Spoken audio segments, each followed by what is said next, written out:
idea that you shouldn't initiate force against other people to get your way. It's what we learn in kindergarten. So, don't hit, don't steal, don't kill.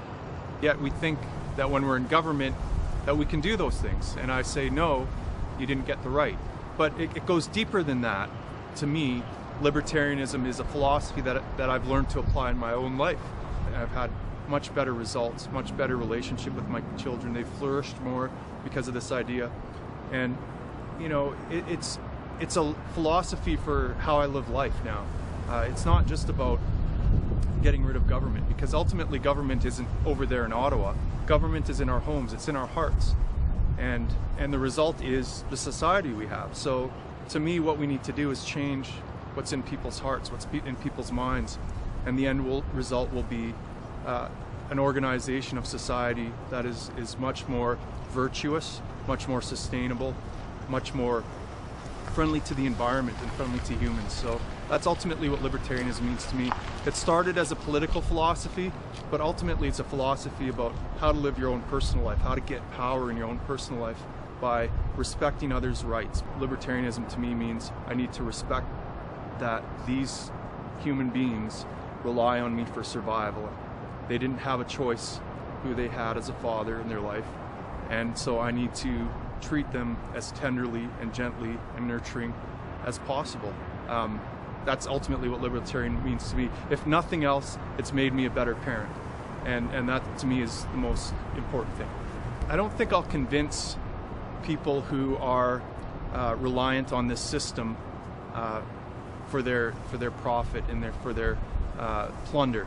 I don't expect to convince any politicians necessarily. So my goal here is to convince people, just anyone who gets the message, who can hear it. Politics is theater. It's kabuki theater. It doesn't, people are focused on this stage, and like it or not, that's where their attention is. And so if I want to communicate the philosophy of liberty to people, that's where they're looking, and so that's where I have to go. And if they were looking somewhere else, if they were looking to a self-help person, or if they were looking to an author, and I had those skills, maybe I'd go that direction to try to advance the philosophy of liberty and encourage people to take personal action in their life. But ultimately, I'm just communicating a message, and this is a method of communicating that message. I'm interested in connecting with hearts and minds at the end of the day, because that's how society is going to change. That's how my kids are going to have a better world to live in. That's how my grandchildren are going to have a better world to live in, is if people align their beliefs, if they stop looking to megalomaniacs, sociopaths to solve all their problems, and start looking at their own lives, then I think that's going to make a better world. And if they focus on that, I think that the sociopaths and the politicians and the people that are using force to get their way in this world won't become the problems that they are now, opposed to people to be looked at as the answer to solving problems. Athabasca, Fort McMurray, the oil sands region is the epicenter of this war of ideas, of power, of ideologies. Everyone's trying to grasp that valuable resource, and it's a volatile situation. I mean, every other politician seems to advance this idea that we need a corporate oligarchy or a socialist society to manage the resource properly. I see those as being at the same end of the spectrum. And so, this is a war of ideologies, and someone needs to stand up for what's right and what's true if we want a sustainable world. So one of the things that libertarians fight against is the idea of,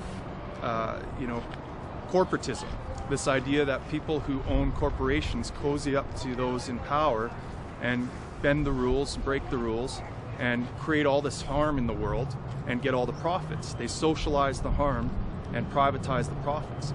And what we say as libertarians is, no, if you cause harm in this world, you need to own that too. You need to pay for that as well. You need to restore your victims fully as people. You need to restore them. And so you never see a CEO or an owner of a company lose their assets. They're protected by this government oligarchy. And we need to change that. We need to have people who own both the profits and the harms of what they do in this world. And that's what libertarianism is all about. It's about connecting people with justice. And I think you would see the oil sands developed in a much more sustainable and a much more responsible way if we connected people like the Aboriginal people in Fort Mackay and Fort Chipewyan with property rights, and allowed them to say, no, you can't develop here unless you meet all these very strict and stringent guidelines that we decide. It's not the government deciding, it's us deciding. And until you meet those, you won't develop on our land. And you would see corporations and companies have to develop land much more responsibly and sustainably, I think, if that were to happen. In the event that I get elected, that some miracle happens and people wake up and they look at me and they say, yeah, we'd like you to go to Ottawa, all I can do is what I'm doing now, is spreading this message, is trying to connect with hearts and minds, is I'll have a bigger platform to try to connect with people. Ultimately, it's the people that are going to hold men in power responsible.